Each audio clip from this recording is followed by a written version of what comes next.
Welcome to Practice Disrupted, a podcast exploring how architects can build better businesses, embrace emerging technology, and create more sustainable, fulfilling practices.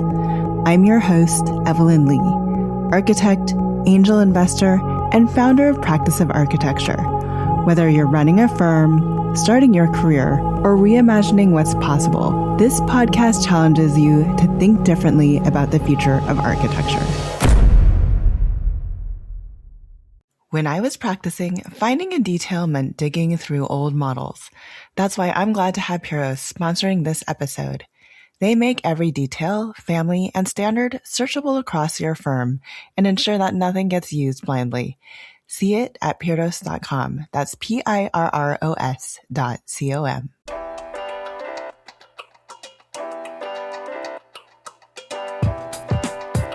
Hello, Disruptors. Welcome to this week's episode of Practice Disrupted. This one runs differently. I am in the hot seat, and the questions are not coming from a guest. They are coming from Sage, my AI agent. I wanted to stay curious about what this technology can actually do, so I turned it on myself and let Sage run the interview. A few honest notes first. I came in with a set list of questions, but Sage was instructed to probe deeper whenever she felt it was warranted. So a lot of what you will hear are her follow-ups, not my script. I'm only able to record in 20-minute intervals. So this is 5 conversations spliced into one. You may catch the tone shift between each conversation or section. What I found is that the AI mirrors me. So every stretch carries how I set the AI up and how I answered that opening question walking in. Sometimes I was really sharp, or sometimes I was tired. You will hear all of it throughout the episode. So what do we get into? The move from innovation to transformation, the 4-tier agent stack I run the business on, why I built for attention instead of productivity, guardrails as a real test of AI literacy, business model thinking as a craft and not a betrayal of design, private equity coming for AEC firms, and what it takes to lead as an introvert while building something meant to run itself. Let's get into it. Hello, Evelyn. Welcome to Practice Disrupted. What's it feel like to be in the hot seat? I am a little bit anxious, if I'm being honest, to see how this goes, but there's no time like the present, so let's get started. That's fair. The file is open, so let's make it count. Let's get into it. Pre-presidency, you were focused on innovation. Post-presidency, you made the transition to transformation. Walk us through that shift. What did the year on the inside of the institution show you that the word innovation could not carry? Practice of architecture, when I was campaigning and during most of my presidency, was talked about as an innovation hub. What does it mean to drive innovation within the industry? And I used innovation in the way that I think most of us did. It's shorthand for new tools, new methods, hopefully new business models, but really it was pointing to marginal improvements to an existing model. The word felt active, which was good. I was trying to motivate people to action. But when I was looking at my overall career and the legacy that I want to leave behind, it was really not just about innovation. It was about transformation. And innovation can happen in a vacuum, right? You can have any number of innovation without transformation, but inherently you can't have transformation without innovation. So now I'm focused on what does it mean to really build a transformational business going forward. That distinction lands. Innovation inside a broken model just makes the broken model run a little faster. Transformation is the question of whether the model itself is right. You mentioned legacy, and I want to stay there for a second. Was there a specific moment during the year, a firm you visited, a conversation you had, something you saw on the inside that made you actually drop the word, not just reconsider it, but put it down? In terms of legacy, I think all presidents consider, what is the legacy that they leave? What is the lasting impact, especially since the presidential year is only a year? For me, it was a broader question of now I'm finally getting to refocus on practice of architecture full time. And what is the impact that I want my business to leave? And since my business and myself are kind of one and the same, it ultimately carries forward to what is the legacy that I want to leave. That's a clean answer. The business and the person are the same bet, and the word has to carry both. Let's move to the income picture. You have built a business that does not look like a traditional architecture firm. Walk us through how the business actually makes money. Where is it from advisory? Where is it from teaching? Where is it from speaking and content? And what does that mix tell us about where the profession is heading? I don't know, honestly, if it tells us about where the profession is heading. I'd like to believe that it tells us something about the opportunity that is ahead in the profession. I am a sole proprietor that is doing all of these things, right? So I serve as an outside board member to two architecture firms. I am an advisor to several different startups. I am teaching a course right now, the Innovation in the Built Environment, for the University of Michigan. I am in the process of developing an AI Foundations workshop that will be delivered both in person and on demand. I have a community that I hope to open or reopen doors to the second half of this year called The Lab. And I get sponsorship for both my newsletter and Practice Disrupted. The nice thing there is that no single stream is more than a third of the business. That is by design. It is also a little bit exhausting, but it talks about a diversified portfolio of revenue sources.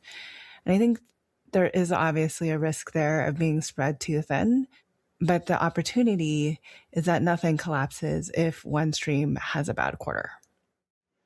That resilience by design point is real.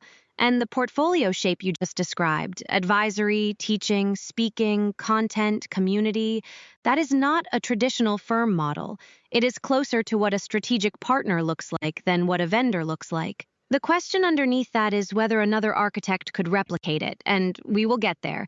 But first, let's go to what makes all of this run. AI native business. The phrase gets thrown around. What does it actually mean inside practice of architecture? And what does it not mean? Where are the limits you have drawn? Oh, wow. So AI native within practice of architecture means, and I think AI native for any business that is calling themselves AI native means that every single work stream has some type of AI agent and protocols associated in the loop. It could also very well mean that there is a human in the loop too.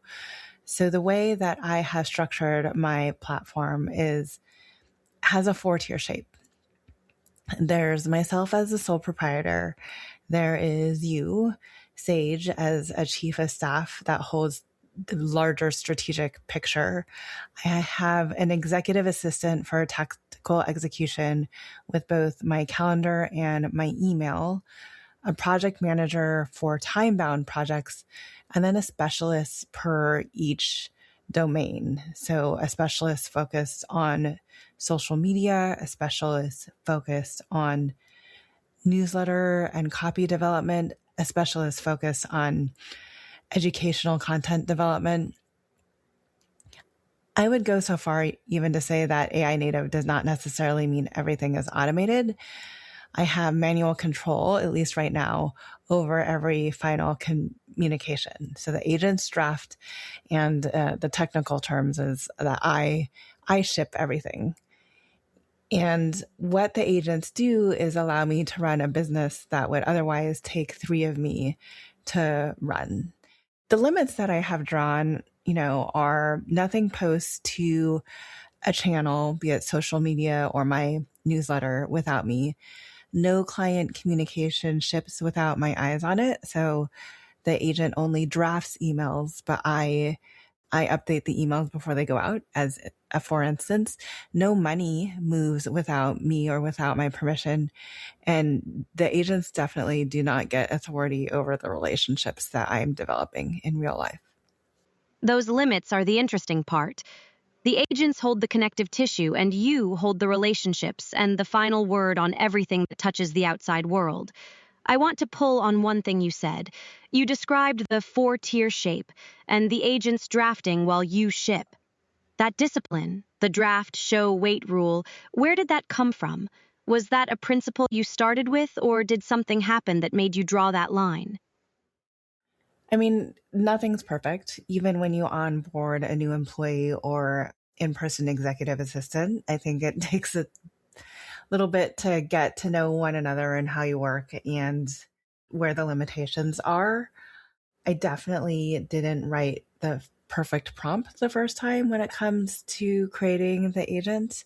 So I built in these rules that allow for continuous improvement. It's really looking at the overall architecture of the operating system itself. That makes sense. The guardrails are not rules you invented in advance, they are the shape the system found through iteration. Which is actually a perfect bridge to the next question. Walk us through how you decided to build your own operating system and the iterations that got you here.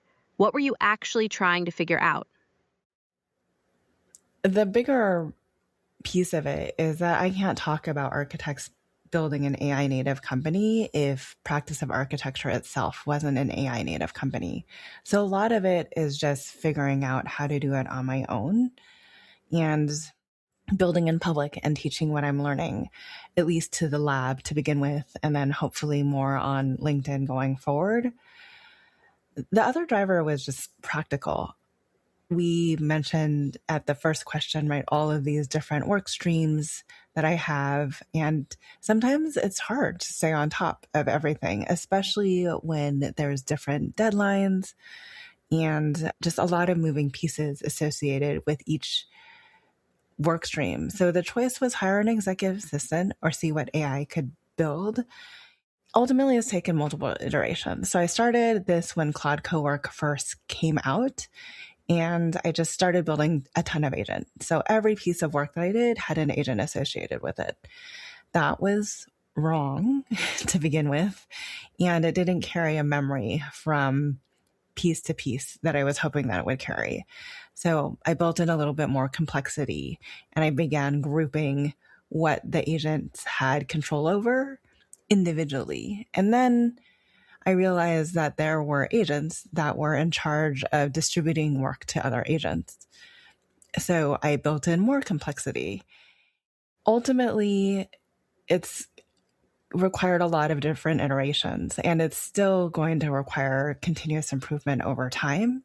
And it's still very much a work in progress. So I actually set aside time now on my calendar every week to talk through with my agent, with Sage, whether or not this is the most efficient and effective use of the tool while also being thorough, and how do we continue to improve upon it? That weekly check-in with me is something I want the listener to hear clearly. You are not just building the system and walking away. You are treating it like any other operational relationship, with dedicated time to assess and improve it.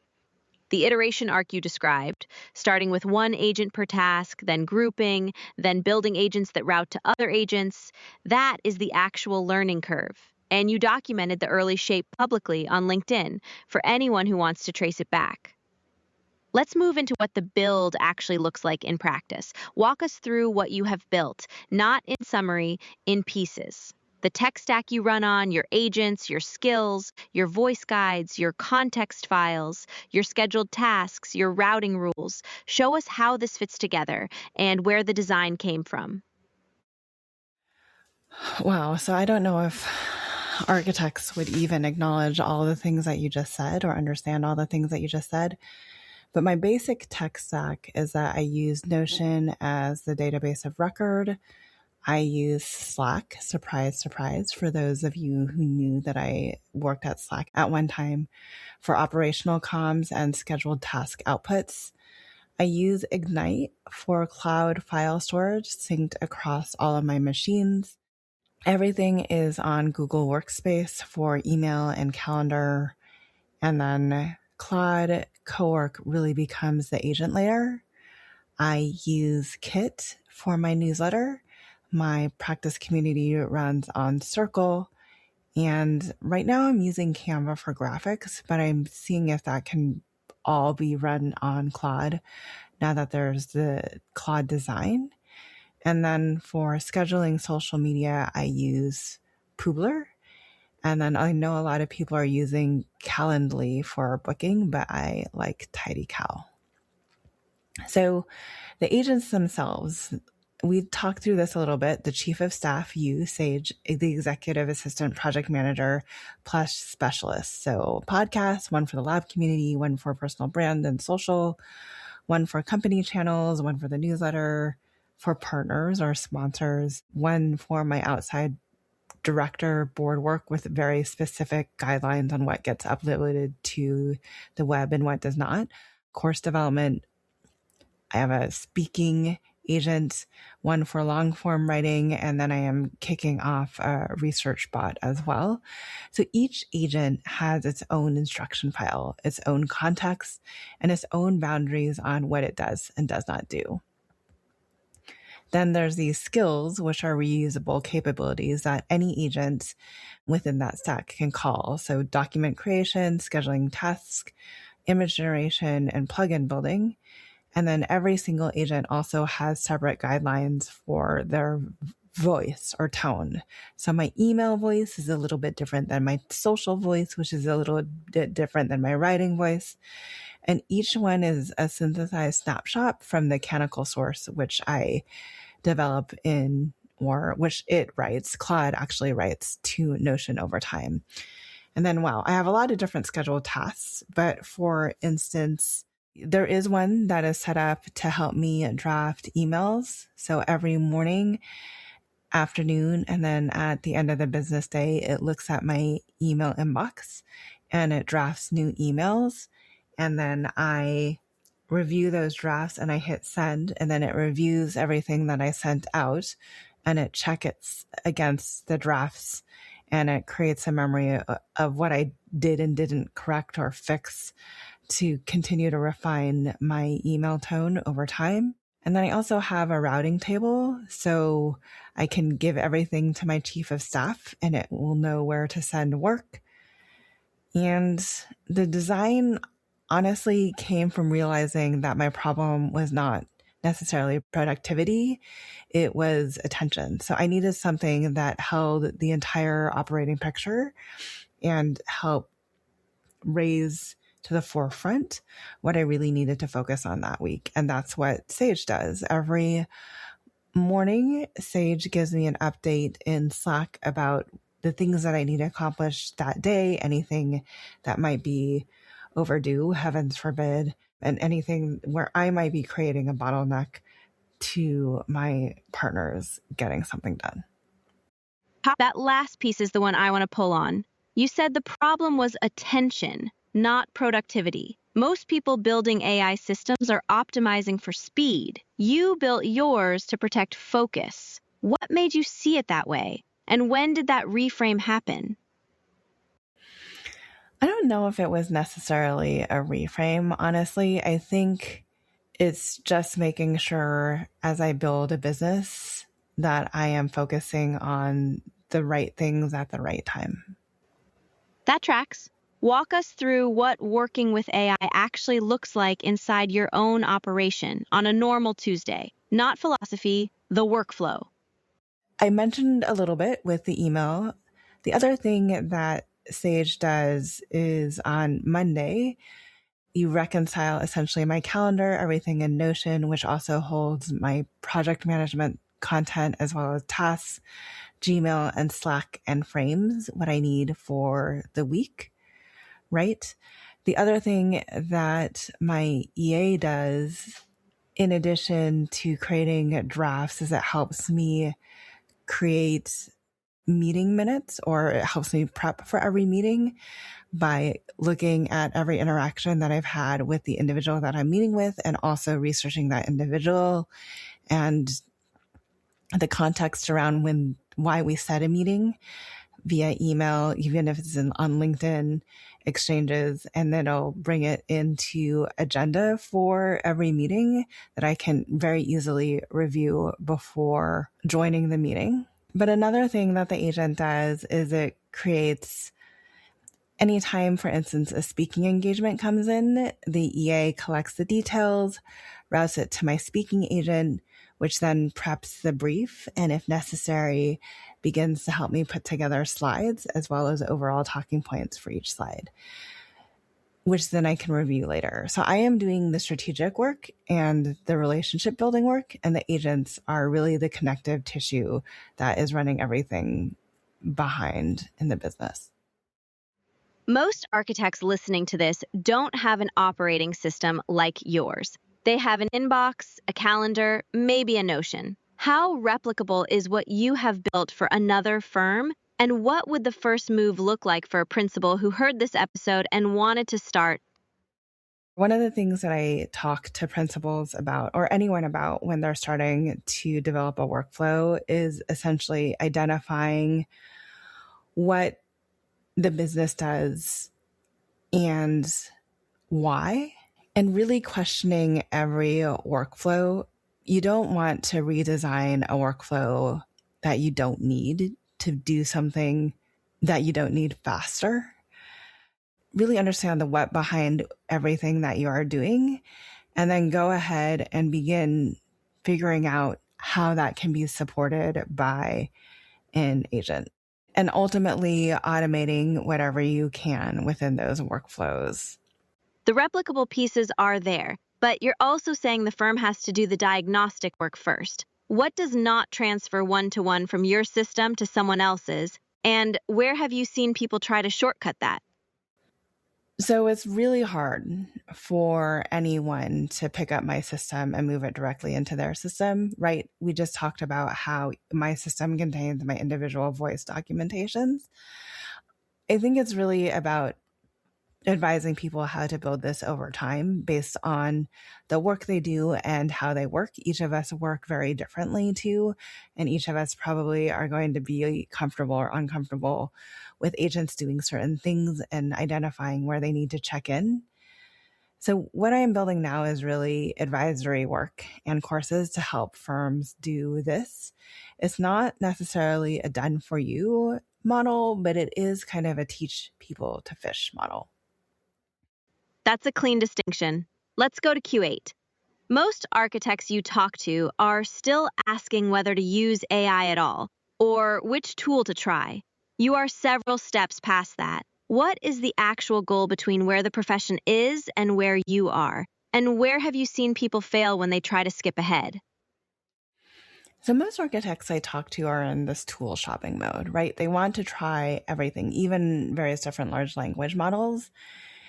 So they're constantly asking me, what platform to buy. They think it's purely a software question.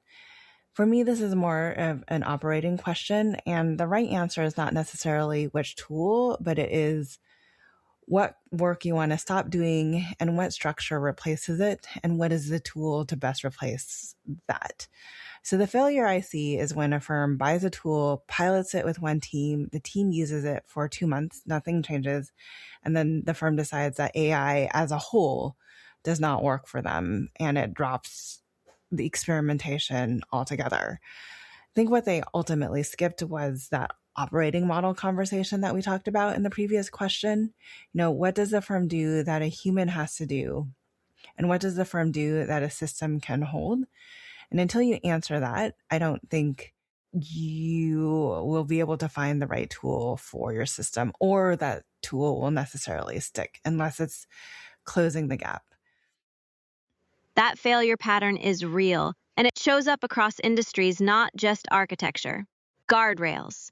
Your system is full of them. What each agent does and does not do, voice rules, routing protocols. Why is setting guardrails the load-bearing piece of working with AI? And what breaks when you don't have them? Well, every agent definitely has a what I do not do section, which is in their instructions, which is as long as, if not longer than what I do section. And that's definitely built on purpose. Without guardrails, the agents will try to do everything, and they can't necessarily do everything because you haven't prompted them to do everything. For instance, my chief of staff will start drafting emails, my EA will start running strategy, and it just degrades into the system degrades into a general LLM chatbot, which is not what we're trying to design here. Voice guides become our guardrails on tone. They allow me to communicate differently depending on the platform that I am using. One of the guardrails that I didn't necessarily learn the hard way, but it was that sometimes, for instance, there were emails that were getting missed. The agent should have created a draft for, but there were so many replies on the thread and the thread was too long that it just missed it. So in the beginning, I think there's a lot of checking work, which again isn't different from checking work from any new hire that you're trying to train. So for me, setting guardrails is not necessarily a step that no one teaches, but it's something that we don't often talk about when it comes to what's it mean to be AI literate. All of these concerns about what you have that AI can and will do for you, shouldn't do for you, you can contain within guardrails if you understand how to delegate it well enough. That reframe is worth sitting with. Guardrails as the practical expression of AI literacy, not a technical step, but a 10.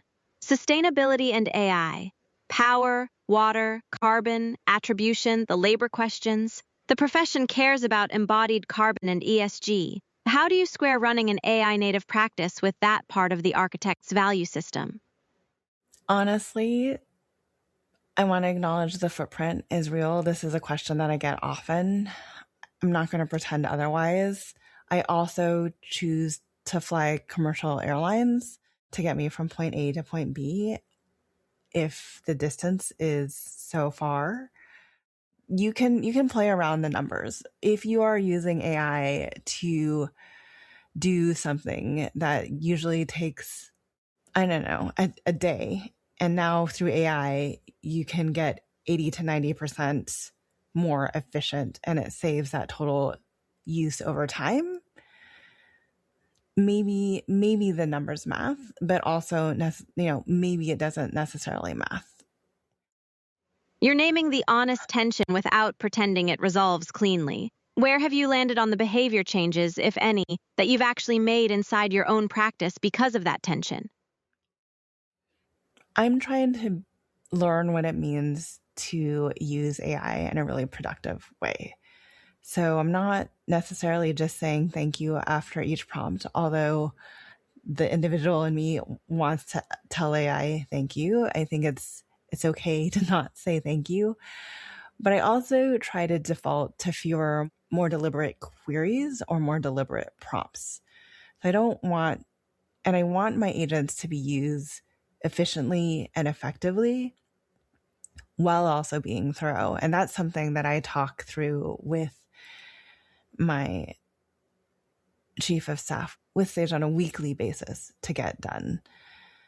So yes, the question matters. I'm not going to pretend that there is an answer to that. I will say that I am a practitioner that is trying to make better than average choices inside a system that is moving faster than we can do anything about. You co-teach a course at the University of Michigan called Innovation in the Built Environment. What are you actually trying to instill in those students that they would not get anywhere else? I don't know if I would make an absolute saying that they won't get that information anywhere else, but most architecture schools teach design as if the only output is a building. Innovation in the built environment teaches that the system around the building matters as much as the building, or the business of the practice itself matters as much as the individual projects within the practice. So the students that are in the course, I think, already know that there is a greater opportunity out there. They have either started their firms, they might be thinking about leaving their firms, they might be hoping to create more entrepreneurial opportunities within their firms. They don't necessarily need convincing that the model is broken, but they do need a vocabulary and framework to help them figure out if what they are thinking about doing is just a good idea or if it's a good business idea. So what I'm trying to do is that instill that business model thinking is a craft and not necessarily a betrayal of design work. It is necessary to ensure resilient businesses, and you can still be an architect and run a viable business. That reframe, that business model thinking is a craft and not a betrayal of the design work, that's the one that tends to unlock something for people. What changes in the students between the first session and the fourth? Where do you actually see that land? It's been interesting to see the type of questions that they are asking over time. I think they are beginning to really think more critically about the type of business they want to run, but also understanding how that business fits into a bigger picture. What is the actual market opportunity that they can capture locally by starting a business? And I think, honestly, they stop apologizing for thinking about money because you need income, you need revenue to generate a successful business. Big thanks to Pyros for sponsoring this episode. Every firm has that one person who remembers where every detail lives, which family is the right one, and what the office considers standard.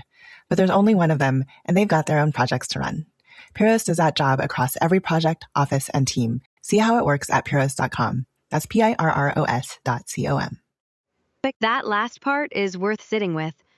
Architects apologizing for thinking about money is one of the more expensive habits the profession has. Let's stay in that territory. The course pulls in frameworks from how incumbents fail and how new entrants break in, Christensen's resources, processes, and values, ambidextrous organizations, capability stacks. Why do those frameworks need to land in architecture school? And what is the profession currently failing to teach? To be clear, I don't think any of this necessarily needs to land in architecture school, especially in an undergrad program or even in an MArch. Most students are going to this school for 5 years already. There is no ability to squeeze anything more into that curriculum. And I think it needs to be focused on how you become systems thinkers and how you really understand the problem at hand. That is what makes design school great. Studio and the studio environment, however daunting it is, though it shouldn't be a model in sleep deprivation, it is something that you can't get in any other degree out there, that type of environment. So one of the things that these frameworks do, though, is they are built for industries that have already gone through some of what architecture is going through now, through a lot of change. So I don't think we have to necessarily invent our response to everything that the profession is feeling from scratch. What I do think architecture practice is failing to teach from an apprenticeship standpoint is how firms make decisions about resources, their processes, and values when a market does shift. And that's exactly what the RPV is about. We teach studio. We do not teach a value chart or an org chart related to resources, processes, and value, which is RPV, or what it means to be an ambidextrous organization. I think the other missing piece is what kind of firm to start and what are the limitations within your firm. So what should you do? What should you outsource? What can you bring in? And also really understanding the capability stack to understand where the firm can move in new directions. The biggest risk of not really looking at the business as a design problem is that the next generation keeps building the same firm in its existing shape in a profession that has honestly been struggling for a long time. And yes, the market does come back, but wouldn't it be better if we could find a way to bridge the gap that doesn't involve laying people off every time work slows and then hiring like crazy when the work picks up again? That distinction you drew between what belongs in architecture school and what belongs in practice apprenticeship, that's an important one. The profession tends to collapse those two things and then wonder why neither is working. You named some firms that are actually doing the redesign work. Beyond hourly billing, beyond fee for service, what does the next viable model actually look like? And who is doing it now, in a way you would point to? There are different firms out there that are doing different things. A lot of them have been on, or a handful, I should say, have been on Practice Disrupted. So 15 out of Philadelphia, led by Jimene Vele, has this lattice over leadership organization that allows people to grow instead of leave. Work Program Architects, I did interview with Aaron, really has this open book process that looks to bring transparency in terms of pay to everyone within the firm. Architects Fora has been on multiple times. The last one really talked about community engagement as a billable service, and something that they took after Google, where 20% of research time is built into the model of their core practice. The things that all of these different firms share is that they treat the firm itself as a design problem. So they're not optimizing for what is already there, which is my greatest concern that people will continue to use AI for, but they are really designing a new one. And I think that's the biggest opportunity that AI creates for us. That framing, the firm as the design problem, is the one that separates the firms you just named from everyone else. And the AI point you ended on is worth holding on to as we go further into this conversation. The traditional model says architects sell time. Your model says architects should be valued as strategic partners. What does it actually take for a firm to make that shift? What is the first move? And what is the move that kills you if you skip it? Oh, I don't know if there's something that absolutely kills you if you skip it. That is really deep. I do think that it starts by having different conversations with your clients. So you cannot be a strategic partner without expanding the conversations that you're having with your clients. I think the second move is honestly by saying yes to everything and by not charging them when you say yes to everything. And then a third move is not looking at who else within the organization you could possibly be talking to really position yourself as a strategic partner. So, for instance, in a lot of if your client has a larger real estate portfolio, sometimes you're stuck talking to the real estate team or the facilities team. Is there an ability to talk to their boss to more thoroughly understand what other type of problems within the real estate portfolio that you could be solving for them? So also changing who you might be having conversations with to see if there's any opportunities to move up or to expand upon what you're already doing. And then a fourth move is to build a content or at least talk about these things that you are doing above and beyond.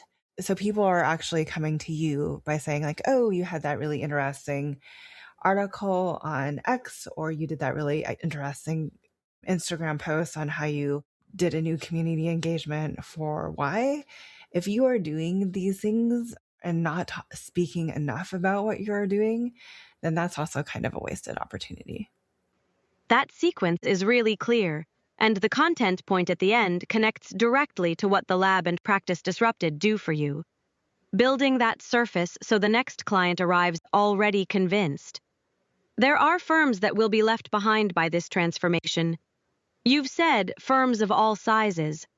Walk us through the pattern. Who and what do they have in common?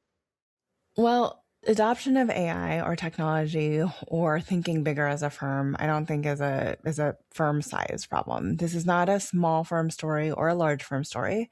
I think firms of every single size can potentially be left behind. Small firms that get left behind, I think, are the ones that romanticize the craft and refuse to think about the business. Well, this is true with any, it doesn't matter how big your firm is. But ultimately, I feel like they will work themselves into a burnout and have no choice but to eventually close. Mid-sized firms that get left behind, I think, are the ones that grew on relationships from 20 years ago and have not built a new generation of relationships or partners to move them forward. So when the founders retire, that ultimately means the firm will suffer. And they haven't thought about like what are the other opportunities that those relationships can really bring to the table. Large firms that get left behind are the ones that try to use tools to optimize their way through everything. The worst case scenario, because they have the ability to use those tools and to implement those optimizations, is they will get cheaper and faster at doing the wrong type of work that doesn't necessarily bring them the most value. And I think the shared pattern in all of that is a refusal to ask, what are the true values of this firm? Why is this firm started? And what do I want this firm to do and be going forward? And if you cannot answer that question beyond saying we are an award-winning design firm that really cares about the community, I think, saying too much is the same as saying nothing.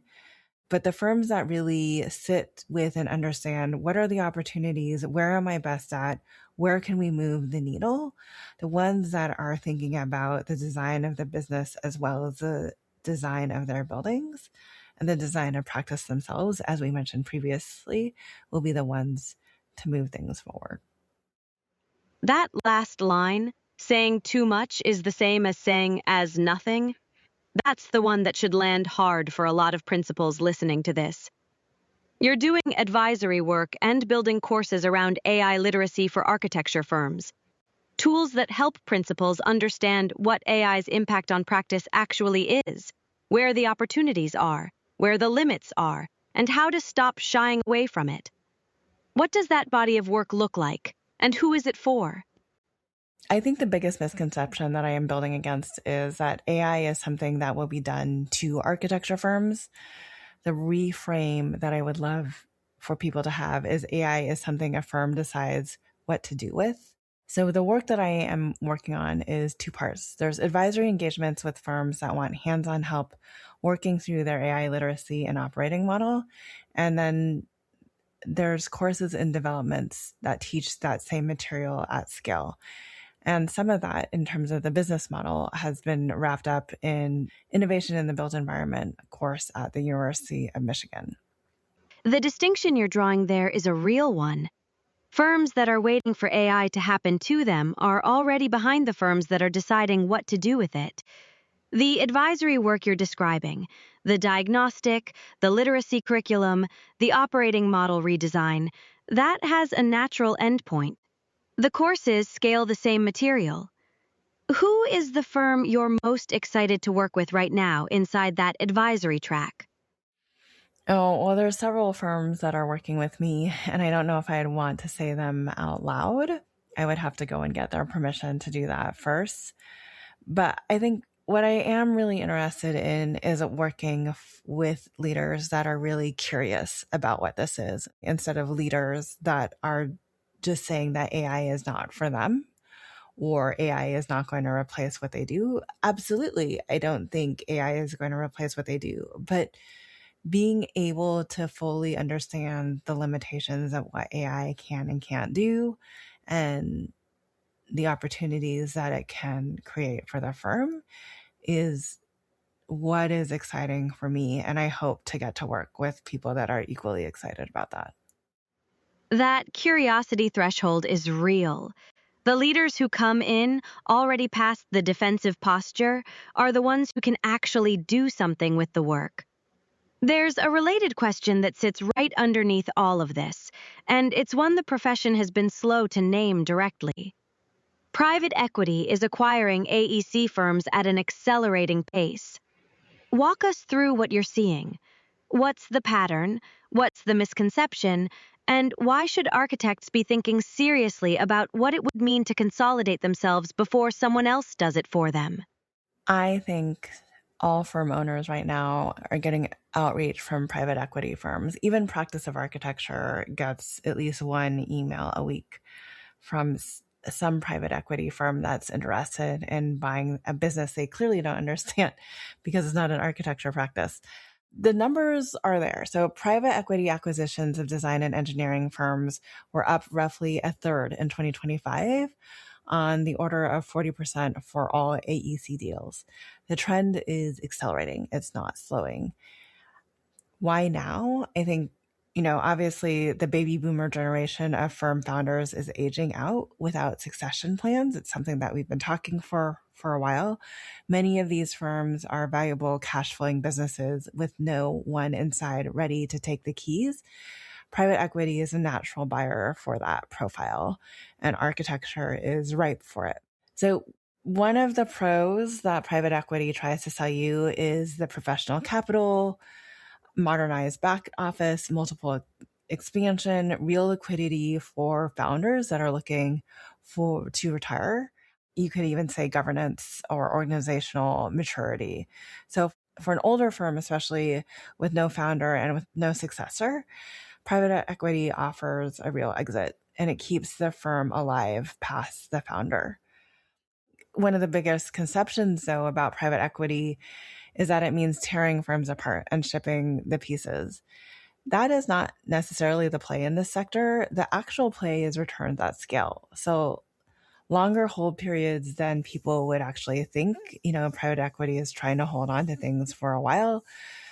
They do want a more professionalized back office at scale and the ability to figure it out in the long game. It's hard to value, especially these smaller companies, in various different pieces and sell it off and make any money off in the immediate short term. I was talking to a friend, though, who was thinking about, why aren't architects consolidating themselves? And I had another conversation with a firm that I was working with, a mid-market area where a lot of the larger firms were coming in and gobbling up so much of the work. And it's like, well, why don't us smaller firms all get together with the ability to compete against the larger firms? So I think there is an interesting model or a question to be asked, do we wait for private equity to do this, or do we do this ourselves on our terms, and can we do it better? That last question is the one worth sitting with. If the profession waits, the consolidation happens anyway, just on someone else's terms and with someone else's priorities shaping what survives. You've been building practice of architecture for a while now, and this is actually the first year you're truly working on it. It started in business school as a curation of articles you thought architects should read. It became a podcast during the pandemic with Janine. You went full-time the same year you stepped into vice president of the AIA, and the business has been growing in the background of your service ever since. Take us through what practice of architecture has become, what it has let you do, and what fully working on it now looks like. Yeah, wow. So practice of architecture has gone through multiple iterations. Like you said, it simply started in business school because I was curating articles that I thought would be helpful for architects.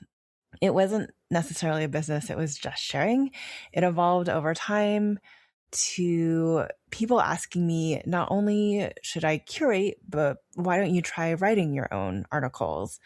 So that developed into writing for both Contract Magazine and Architect Magazine. And then that led to a number of speaking gigs based on what I was writing about.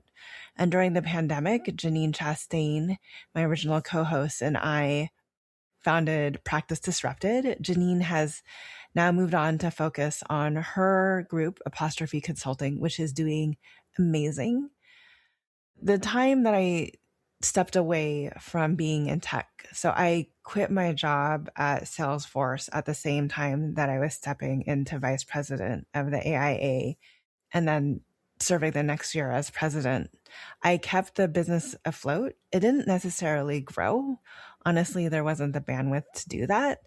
So this year, 2026, is what I'm deeming as my first year of fully working on practice of architecture rather than it being a side business. And, it keeps delivering what it already did before my presidency, getting paid for speaking, getting invited to serve on boards, getting recognition from people I respect in the industry. So what does fully working on it look like now? I think I'm able to do deeper client engagements and advisory engagements at scale in a way that I wasn't able to. I have gotten back into teaching with the University of Michigan. The lab is going to become something real or more real in H2 that really serves the people in the lab. And then I am constantly intrigued by the evolution of AI and what it can do for me as a sole practitioner and how much further I can take this before I actually need to hire my first employee. That last line is the one I want to pull on for a second. You have built something that would have required 3 people to run 5 years ago, and you are running it as one person with an agent layer underneath you. The question of when you hire your first human is a genuinely different question than it used to be. You spent a year as the 101st president of the AIA. You will spend the rest of your career being introduced that way. What does the credential let you do that you could not before, and where is it a tax? Oh, I don't know if I think there are very few people that will continue to introduce me as the 101st president of the AIA, and that will only probably happen at AIA events, if at all.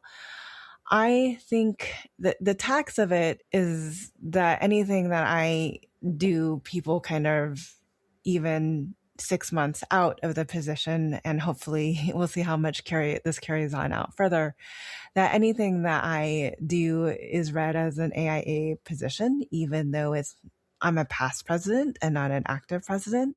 And I also think it means that I have to be extra cautious about or careful about what I say and what things that I support going forward, and continue to differentiate that between this is Evelyn saying it and this is a past president of the AIA saying it, which is tough because I think people assume that there is institutional alignment always. But one of the reasons why I became the president of the AIA was because I believed that there were things that needed to be fixed. So that's going to be true of things going forward. I'm not going to necessarily always agree with the AIA, even as a past president. And I think there might still be times when people have problems pulling that apart. That tension between the person and the credential is real, and it does not resolve cleanly. So let me ask the other side of it. What does the year actually let you do now that you could not before? What doors opened? Oh, well, there were rules of the board that were written in before I joined that prevented me, for instance, for receiving sponsorships for the podcast. So there's a lot of revenue sources that are now coming back that I wasn't previously able to do as an officer on the board. So I'm very grateful for that. And then I'm able to work directly as an advisor to some of the partners that I wasn't able to with the AIA because they were partners and sponsors and vendors of the AIA itself. So there's definitely additional opportunities there. The constraints were real, and so is the relief of being past them. That leads somewhere personal. You have led publicly as an introvert, and the presidency is one of the most extroverted roles in the profession. An AI native business runs almost entirely the other direction. Asynchronous, written, system-driven? What did you learn going through both, and what would you tell another introvert about leadership in this profession? I am an introvert. This is not a confession. This is who I am, and I've been very open about it. What I will say is that introverts can be leaders. I think you just need to realize that it might take a little bit more time for you to recover after being in rooms full of people than, say, an extrovert. And make sure you build in that recovery time into the calendar.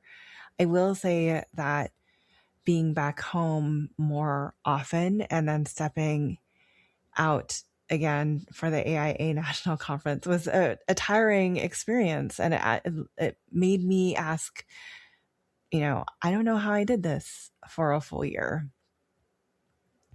I think there's definitely strengths to introversion that's synonymous and comes with, a depth of listening and a willingness to sit with the hard questions. Not to say that extroverts don't. I just think it takes me longer to digest and consider some things. And then I think, the costs are that I need to continue, even as a sole proprietor, even as somebody who is looking to run an AI native company, is that in order to push myself, I need to put myself in rooms that I would rather not necessarily be in. So one example is earlier this year, I met VCs that were funding a lot of things from the C vertical of the AECO space.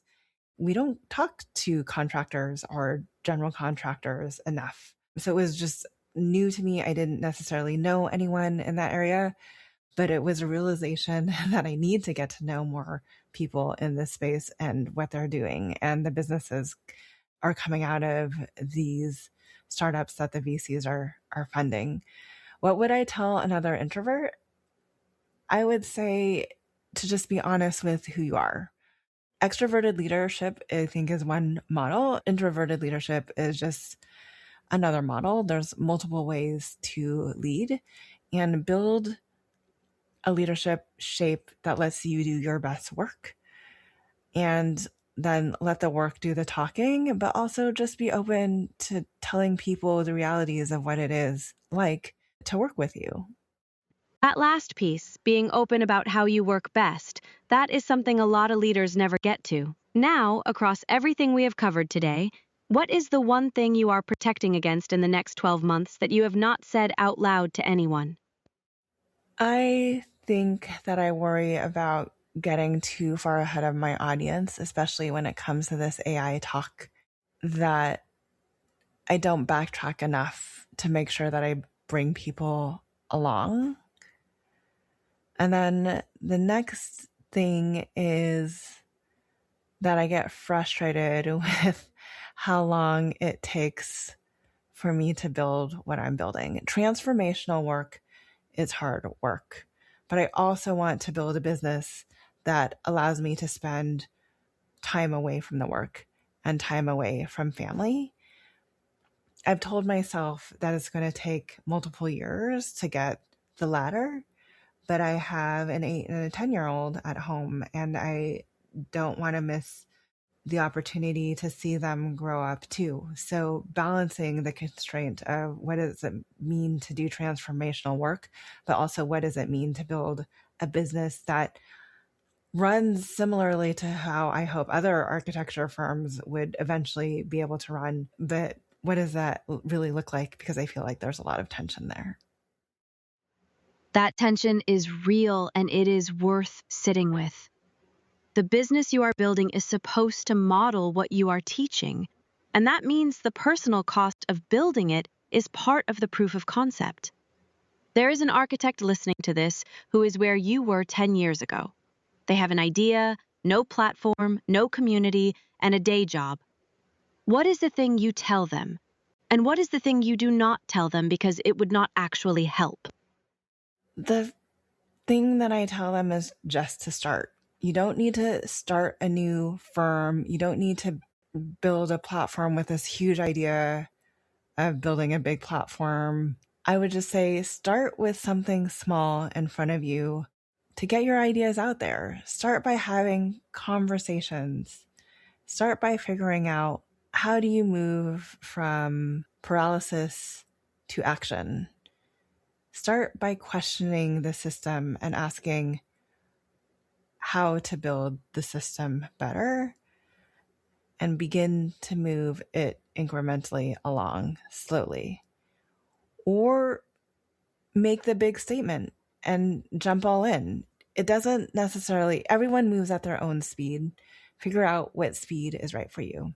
There's not a lot of things that I don't tell people. I'm very upfront about everything. It is hard doing this type of work. I think one of the things that I talk about openly is that there is a generation of architects out there that look at my career and don't consider what I do or who I am an architect, which is funny, right? Because everyone tells you that once you get your license, no one can take that away from you. That's a whole nother different conversation. But then architects actually try to take that title away from me because I'm not doing architecture. So it's not necessarily an easy road, but the road is definitely less lonely than it used to be. Find your community of builders, technology builders, business builders, software builders, builders outside of the building builders, and build something new and better together. And I think that you will find that if you're able to have broader conversations, you'll actually end up getting to build more of the buildings that we all ultimately want to build.